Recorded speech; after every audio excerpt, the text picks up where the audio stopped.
Hi everyone, it's Ben. We're in the man cave going through some of your favourite tech again. And in today's episode, what we're going to go through is the Xbox One S. And 3 years later, is it still worth spending the money on?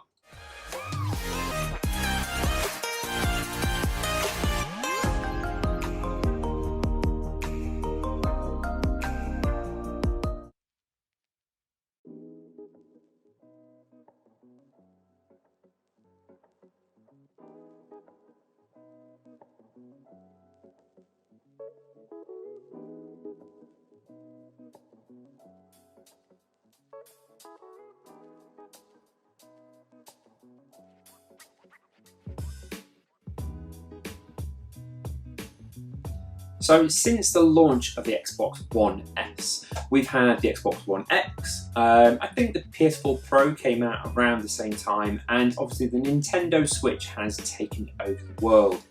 But in 2020, and coming up to the next generation of consoles, does the Xbox One S still have its place in the market? So I'm going to break this kind of video / review into a few categories just to kind of help make your decision a little bit easier. First is power. How powerful is it, and what graphics should you expect out of the Xbox One S?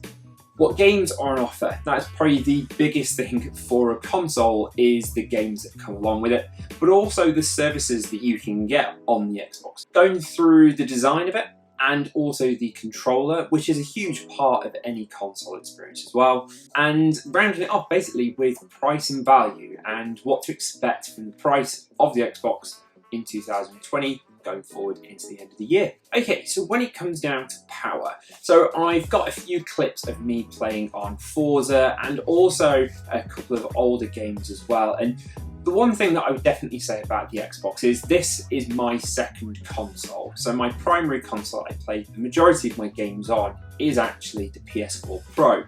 I do that because I've got a 4K TV like most of us nowadays, but also the 4K monitor that I got at the start of this channel. The Xbox is really that secondary console to kind of go along and play the extra games that I can't play on PlayStation, which actually there are quite a few. AAA games and games that are designed by Xbox and exclusively for Xbox look amazing on the Xbox One S. Is it going to be as good as the Xbox One X? Well, no. That's a more expensive console, and you are going to take that slight dip. If you're a parent maybe looking to get a console for one of your kids, this is a great entry-level console to still buy into. Are the graphics the best you're ever going to see? No. But they are still very, very good, especially on games like Forza and Halo, Gears of War, the kind of AAA titles that come along with the console. Now, there are more in-depth reviews on all of the consoles on different YouTube sites. I've seen a few where they kind of literally get like in 4K, 60 frames a second, every single console and compare them, especially games like maybe like Call of Duty. But in reality, you don't know what you don't have.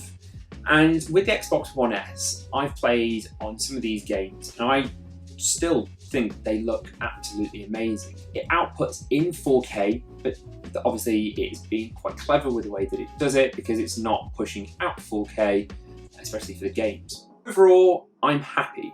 They aren't as outstanding as the PS4 Pro in some of the reviews that I've done on that, but for the money, they're very, very good. So I definitely would recommend still this console today.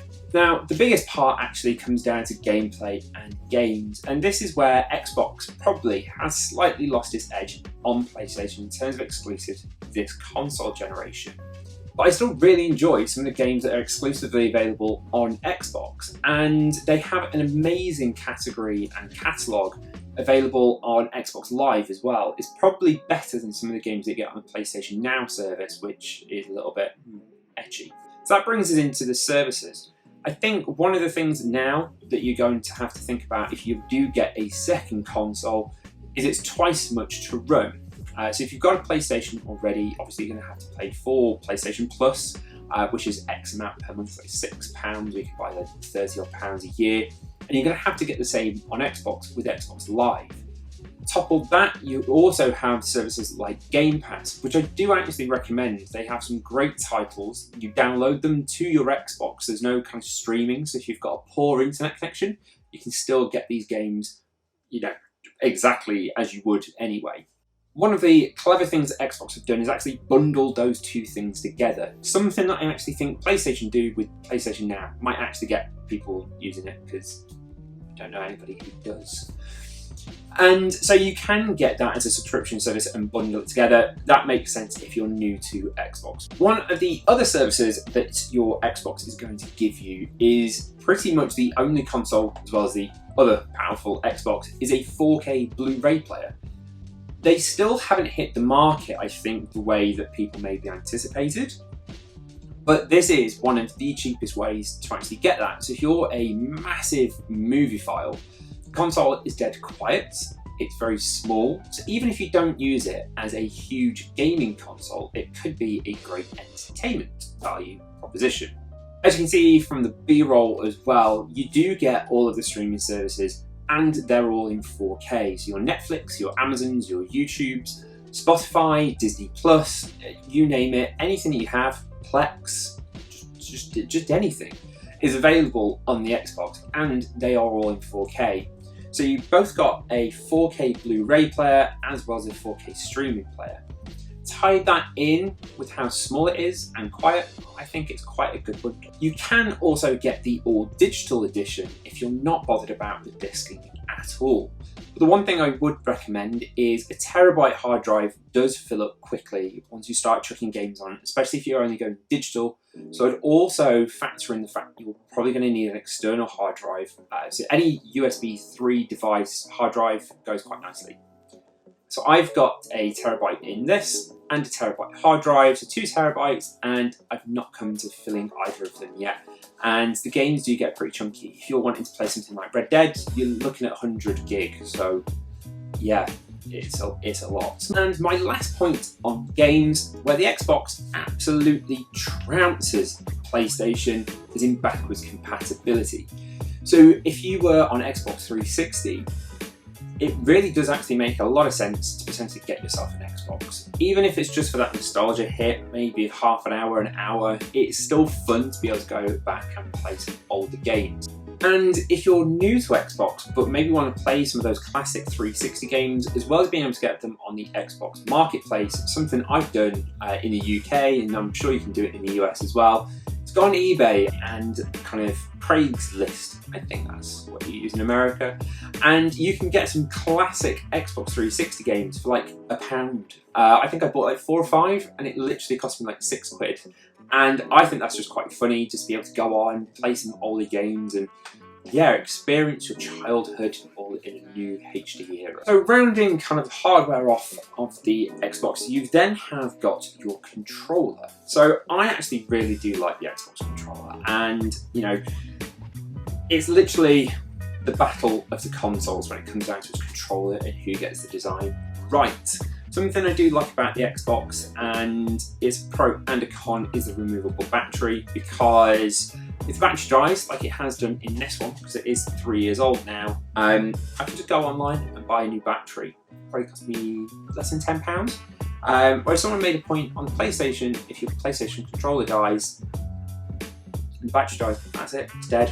Whereas this, just new battery, and you're back in working order. If you're also a PC gamer, or even have an iPad or an iPhone, you can then Bluetooth link this or cable link it on a PC, and you have another very, very good controller for your setup there as well. In terms of the design of the Xbox, well, I think they finally got it right with this one. The original one was like a VCR set, and it was just ugly. Whereas this one, I think they've actually made it look quite pretty. A few years ago when it first got announced, I definitely was like, I would actually have that. And I really like that it's in white. The Xbox One X, I quite like as well. That's even smaller. And you can get these kind of crazy designs. So if you're buying this used, you'll be able to get some kind of quirky one that might be unique to you as well. But overall, I think they got it pretty good. So there's no complaints from a design perspective. You've got HDMI in and out. So if you do still want to run it kind of with your maybe Sky or some Apple TV maybe, and you want to kind of have it as a media device, it's also got that ability, which the PlayStation definitely doesn't. And the final point really comes down to price and values. PlayStation and the Nintendo Switch have pretty much stayed at a consistent price. I'd say the Xbox has taken that little bit of a tumble, so you can get these a little bit cheaper.